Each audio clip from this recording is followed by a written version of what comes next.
chairs today. I've just swapped chairs with Sean. Hopefully this will be a bit quicker meeting, but you can't always guarantee this with politicians in here, can you? I've probably jinxed it now, haven't I? So the first item on the agenda is apologies and substitution. Can I ask Emily Wilcox to report any apologies, etc.? Thank you, Mayor. We have apologies from Councillor Jackson, Councillor Shreve, Jonathan Everson, and we also have Councillor Baxter in attendance today as a sub for Councillor Tweddle. Lovely, thank you. Any declarations of interest? Does any member have any interest they wish to declare? Are any of you applying for these jobs? No? Okay, if that's noted, thank you, Lisa. Right, so item 3, the appointments panel, chief officer recruitment. Now, item 3 on the agenda asks the authority to establish an appointments panel for the purpose of conducting a series of recruitment exercises for the appointment of key chief officers in the combined authority on a permanent basis. So, I mean, the gist is everybody we've got at the moment is on temporary contracts. We need to allow them to apply for permanent positions while also having a obviously transparent, fair application process. So I'd like to invite Lisa to present the report, please. Thank you, Mayor. I'm not quite sure what else there is to say about this. So the Constitution has a provision that allows the authority to set up an appointments panel. I was pressing the wrong button. That allows it to set up an appointments panel when it wishes to appoint its chief officers. So that is the main recommendation for this report, in that the authority approves establishing your appointments panel for the purposes of chief officer recruitment. Within the officer recruitment rules that are set out in the Constitution, it does give a broad overview of what this appointments panel will do and the membership thereof.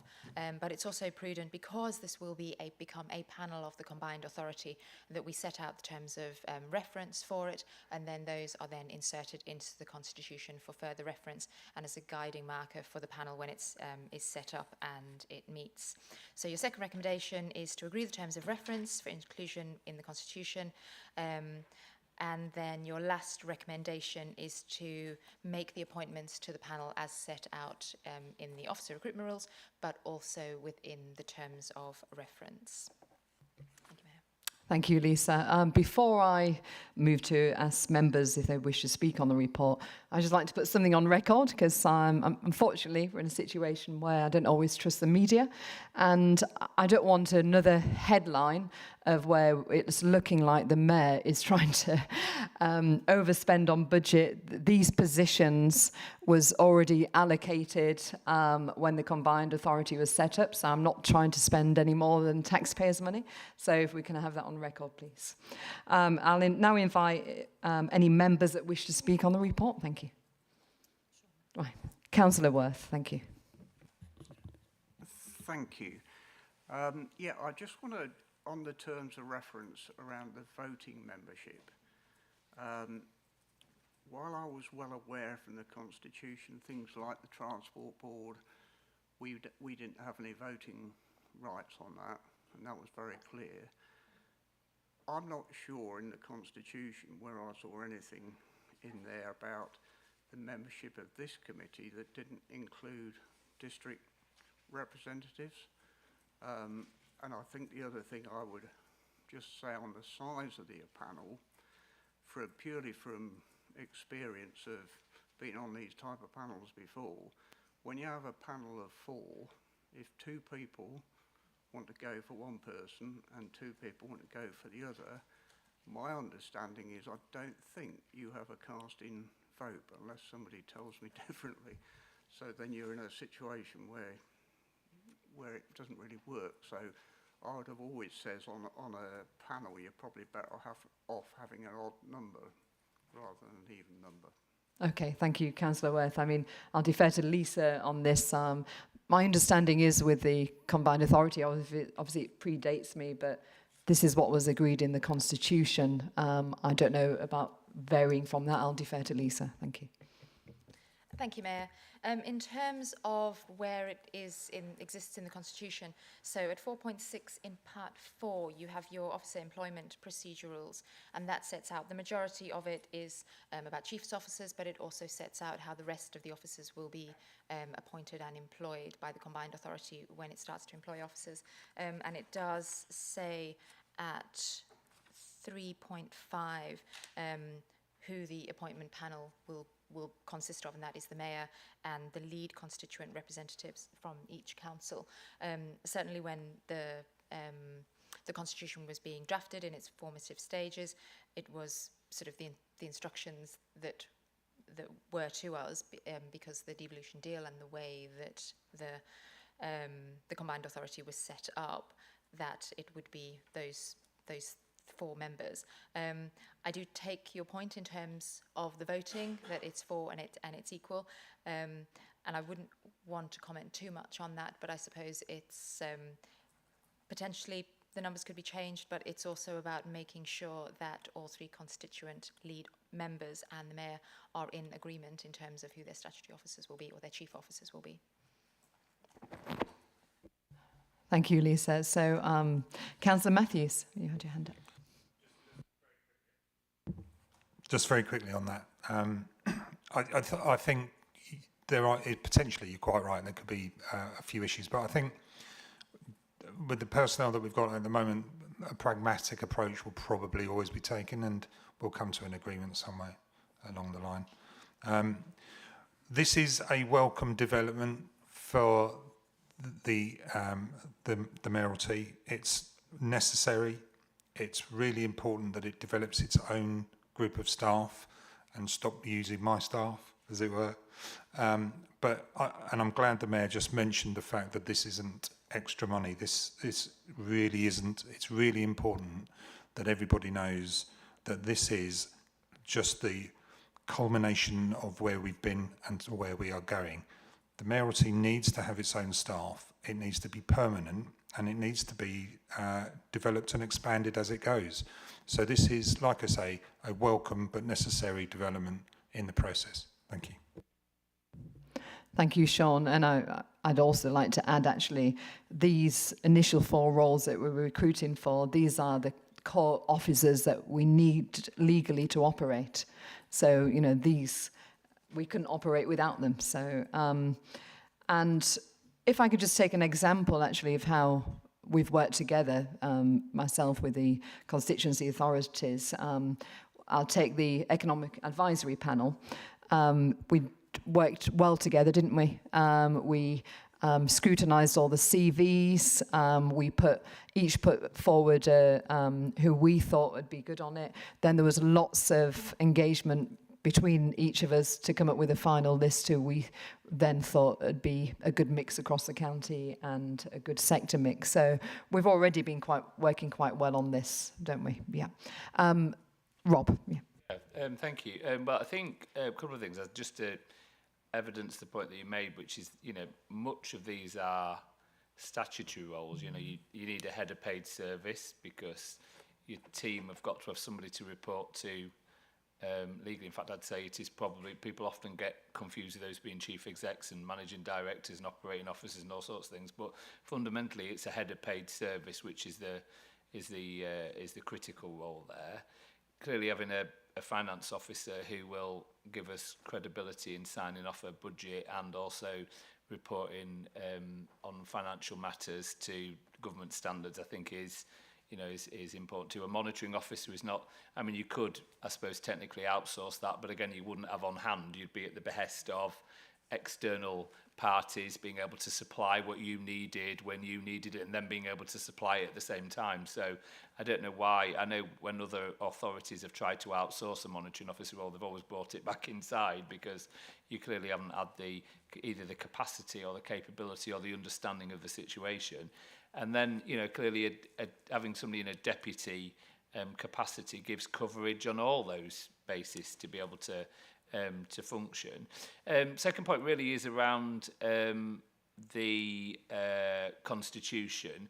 If you remember the origin, in fact, I think I'm probably the only one here who was here at the time, is that the the government set the tone for devolution. It was devolution to upper tier authorities, and that was the origins of the Constitution writing. We made decisions as a shadow authority to elect to add more, particularly district level. Can I ask you on that point, actually, Rob, because Yeah. you was there, you know, Yeah. from the beginning, etc. Is it right, my understanding, that as a combined authority, we've given more to districts than other areas? Because that's what other mayors say to me. Yeah.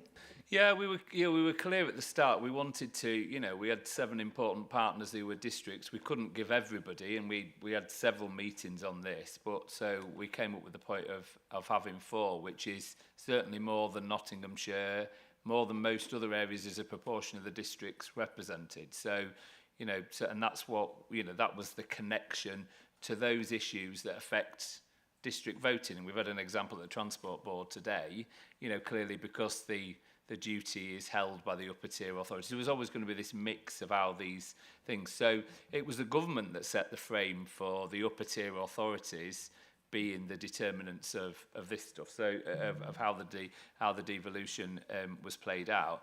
And then really just a final point on the recruitment process. You know, I think, well, certainly in recent times when we've done recruitment at North Links, most modern practice applies some sort of scoring.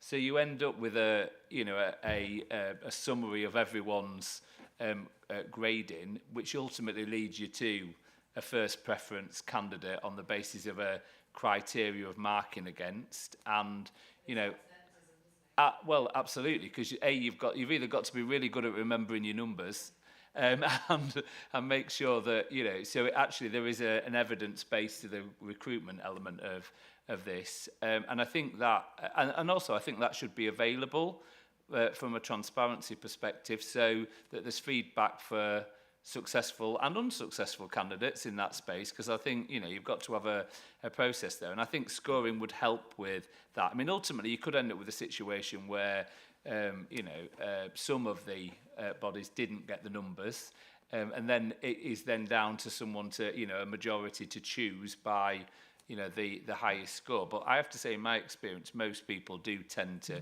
if you're all scoring against the same criteria and the same numbers, which is why the selection process is so critical, then very rarely, I have to say, I've probably interviewed in the last 5 years 20 senior officers for varying roles when you've changed things around or whatever, and varying different bodies. I've never had a situation where the scoring's let us down. Actually, every time it's borne out. So I think that's something just to bear in mind, rather than who's your favourite. You know, it becomes about an evidence-based selection. So, And I think actually on that point as well, we all want the best for our area, and we want the best officer leadership, don't we? So I'm sure between us we'll pick the right person. Ashley, I think you wanted to speak. Yeah, thank you. Thank you, Rob, for the lesson on how local authorities work and how modern... I do feel patronised, very patronised, on that, and also on modern recruitment practices. I think, coming back to... I don't. Sorry? Okay. Coming back to the question about the number of people on the panel, which I think is Councillor Worth's point, yeah, I've got a problem with it, because although you can have the best scoring system in the world, if it's a close-run selection process, your scores can be marginally different, and you can have different opinions of what goes on. And also, you've got to be seen to be fair. Could you remind me of the ruling about if it's 2-2? If you have a panel and it's 2-2, and you thrash it out for an hour and you still can't come to a conclusion, does the chair have the casting vote? No. So how do you resolve that conflict? Because I think there's a real issue. I think there's a real issue when you get to that point of 2 people prefer one and 2 people prefer the other. The danger of being seen to be nepotistic is real, especially when 2 of the people on the panel were living together until fairly recently. That becomes a problem. So I would encourage you to have, firstly, an odd number of people on the panel, and secondly, to put someone from the district councils onto the panel.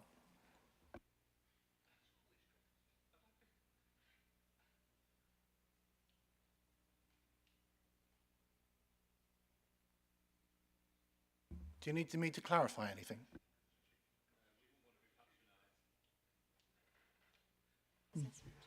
Right, so speaking to Lisa, and look, everybody who's on the constituency authorities, myself included, you know, we do battle things out, don't we? There's certainly no nepotism. There's nobody that I'm aware of, I know, who's going for any of these roles beside existing officers. So there won't be any nepotism there. But as it will be, speaking to Lisa, that if we get to a situation, as you're saying, Ashley, where it's 2 and 2, then we could always rerun the process. Again, that's what you suggested, wasn't it, Lisa? Run further assessments. Do you want to, it might be easier if you speak, actually. Okay. Do you want to clarify this, Lisa? All I was saying is there is a potential that the reality is there should be robust scoring and there should be robust criteria in any of the interview processes. So if you do get to a point where 2 officers or potential officers have the same scoring criteria, there is nothing stopping members of the panel from running not a second recruitment process, but a second round of assessments. It isn't unusual, particularly at a senior level, and that's open to them to consider if they can't agree in the first round. May I come back? The people in the room may well be reasonable people, but this is a system that we're putting in place for the long-term future. It may be that you're not always the mayor. It may be that these people are not always the leaders. Be that, you know, we don't have the districts. It depends on LGR, doesn't it? I mean, Well, I think there's too many variables going forward that we've got to deal with what we've got at the moment. And to me, we've got a constitution that was set out which predates me. And I think that we're holding things up. We need officers, because the fact of the matter is we cannot go into delivery mode until we've got these permanent positions, until we recruit wider to have a delivery team. You cannot do that with 6 people. So I just see this as slowing the process, which will affect district areas, it'll affect constituency areas. So I personally think we need to move on. I will move now to Councillor Wright. Thank you. Thank you. Whether I move this on or not, I don't know. But just to try to be, give a reasoned voice to this. Not that anybody's been unreasonable, but the two more of us were actually there from the beginning as well. So there was nothing given to the districts. It was a negotiated position, and we were put here to be effective, not for the ride, not to be observers, but to take part. I just want to make that point.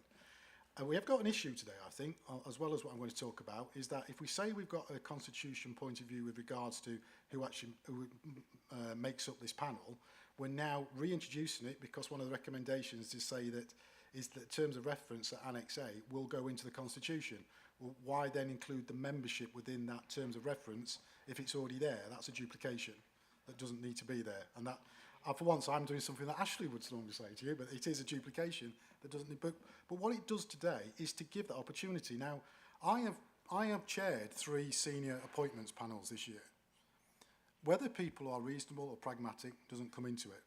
You would hope that when you get candidates in front of you, that you're attracting enough quality candidates that you would have a problem. You would hope that you get them of a calibre and that there isn't just a runaway clear winner that makes things very easy. You would hope that we're attracting the right people with the right qualifications, with the right sort of values we're looking for to appoint. And that could lead to problems. And I don't see why this would hold it up at all beyond this meeting to actually, because the recommendation actually says the terms of reference can go into the constitution, to just make it that much easier to include the 5th person, done and dusted today, holding nothing up. And the reality is I have seen difficulties at appointments panels before myself. It's not just the 3 this year I've chaired several. And I do know that issues can be there with scoring systems, with negotiation. This just adds clarity, and I don't see why it's unreasonable to just include that today. Move on from today. You put it in through your terms of reference. You're allowed to do it through the recommendation you're agreeing today. Job done. Thank you, Councillor. I don't know if Lisa wants to add to that, but I'll give you my personal view. Look, I'll echo, this is a matter of urgency. And trying to coordinate diaries with everybody is quite difficult, and we need these roles filling. And do we go that step further? Do we invite our PCC to be on the panel as well? No, do you see what I'm saying though? So we can go on, and I personally think we need to, in this occasion, it's a matter of urgency. We don't want to hold business up anymore. We just need to get on with it. But I'll hand over to Lisa. Thank you. Lisa has nothing to add. I'm going to bring in Mark Jones now, our PCC. Thank you, Mayor. I've got a couple of points. First one is just on point 3, which is chairing the panel. The Mayor will act as chair of the panel. Makes perfect sense. In the absence of the appointed chair, the panel will appoint a chair for the meeting. Well, obviously, the Mayor has a deputy. It's silent on whether, if the Mayor is unavailable, that we would obviously, I would expect then that the Deputy Mayor takes on the position of chairing that meeting. But this could be ambiguous and imply that actually the panel will decide who will chair the meeting. It doesn't actually clearly state that the Deputy Mayor would take that role. So, you know, it's whether that needs some clarity, because I think that would just be helpful. The second part, which does go back to the constitutional thing, I mean, I think it would have been really helpful if there was room in here for an independent co-opted member. It doesn't need to be the same member, but when I'm recruiting a chief constable or a chief executive, etc., there is space for me to appoint whether it's the chief executive of the co-op or it's next chief constable or it's somebody that carries that transparent independence, because you could in the future have a position where all 4 people are of the same political party and have similar views that could be seen to politically influence, and that can undermine the independence of the officer being appointed. Doesn't mean that anybody's done anything wrong, but it could be perceived that way, which is why an independent person that's from outside the political sphere can be really useful. So I don't know whether that could be considered, but for me, it is something we didn't get right if it's in the Constitution now, having somebody that the Mayor chooses to have in that process that brings a bit of independence wouldn't seem to be a bad thing. Thank you. Well, I'll hand over to Lisa here, but as I said, I just want to get on with this and get recruiting in the next few weeks so we can start the new year with the core team in board. Lisa, do you want to come in before I bring Councillor Baxter again? It was just to say, Commissioner Jones, that I take your point in terms of chairing the panel and agree that there is some ambiguity that needs to be addressed. The reality is that if the Mayor is absent, then the Deputy Mayor will be the chair, and I thank you for pointing that out. In terms of the independent member, I don't think that is a matter for me to comment on. Councillor Baxter, then it'll be Councillor Matthews. Thank you. I mean, in the absence of allowing people from the districts to be involved, I would support the independent member, because it does need, first of all, to be an odd number, and secondly, to have some kind of independence. It could, because as Mark says, you can have a single party that were running all of the constituent authorities. You mentioned, Mayor, that there won't be any district councils. There won't be a county council either, just to be clear about that, after local government reorganisation. And then you mentioned that you don't know anybody that's, or you don't know of anyone that's applying for a job other than the existing post holders. Well, there is the open goal for the accusation of nepotism, because if you've got someone that's in post, it's unfair to the people who are currently in post. If they are applying for those jobs, it's unfair to them to have a system where it could be said that they already have the ear of the panel. You need to protect yourself, Mayor, from these accusations of nepotism, and the best way to do that is to have a panel which is more than 4 people. Right, thank you, Councillor Baxter. I'll move on to Sean in a second, but I'd just like to say that I'm sure every district runs a similar process. We're not really doing much different to other processes where you've got existing people in organisations. So, and I don't see how it can be seen as nepotism when existing people in any organisation, in any sector across the country, this happens. Now, I'll move on to Councillor Matthews now. Thank you. Thank you, Mayor. Just for the sake of my sanity, can I propose that we accept the recommendations? Do we have a seconder? Thank you.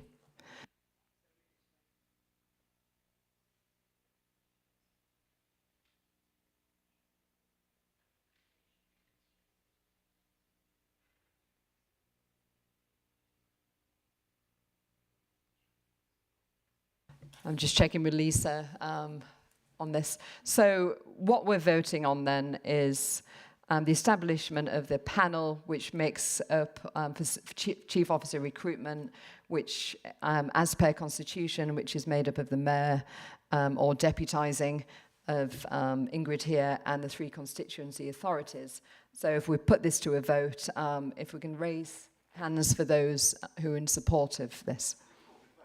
Yeah, well, we will. Okay. Is it recorded vote? It's always recorded. Okay, right, recorded vote. Right, so I'll hand over to Lisa. It is still by a show of hands, but we just asked them to stay up a bit longer. So, and then in the minutes, it will be recorded how everyone votes. Yeah. So all those in favour of the recommendations, please raise your hands. You can. There is an option to abstain if you so wish. So that you're voting for.